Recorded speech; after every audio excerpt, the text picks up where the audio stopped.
siis kätte. See sõna järgi sulle võib välja. Lähebki. Palun. Daamid ja härrad, poisid ja tüdrukud, kulmarahvas.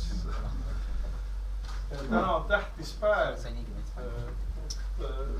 kena pruut siin oli alles hommikul minu armas ja väike tütar Eevi. Praeguseks hetkeks on tast saanud siis proua Eevi Haav Reemets. Ehk siis Ervin Reemetsa naine ja minul on jäänud siis olla rollis Ervini naise isa.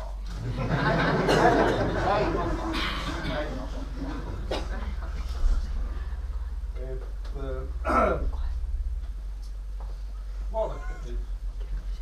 Ma olen tõeliselt uhke, et mul selline tütar on olemas. Ervinit ma kohtasin esimest korda aastaid tagasi. Ja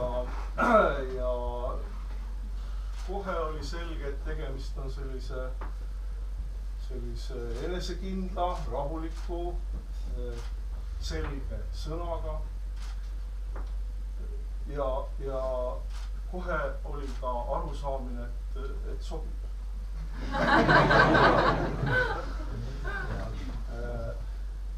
Elasid nad aastaid siin oma Tallinna pesakeses ja nendel külaskäikudel seal siis ääri-veeri läbi lillede vaikselt jõuti sellele, et vist abiellume ka.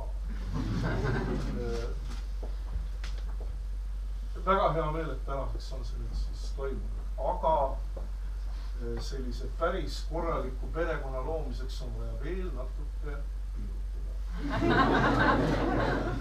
Aga noh, ma arvan, et nüüd mesinädal selleks ette võetud on.